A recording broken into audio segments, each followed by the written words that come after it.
professors at ISTAC here, we expect, number one, we expect you to become salih and muslih.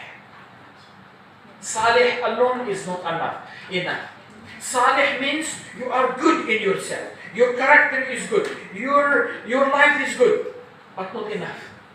You have to be muslih, reformer.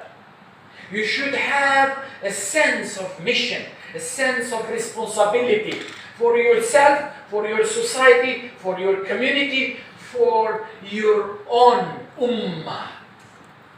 You cannot just feel and say, yeah, I come to ISTAC here, I will do my master, finish my master, I got the degree, get the job, get money, marry, do this, that's it.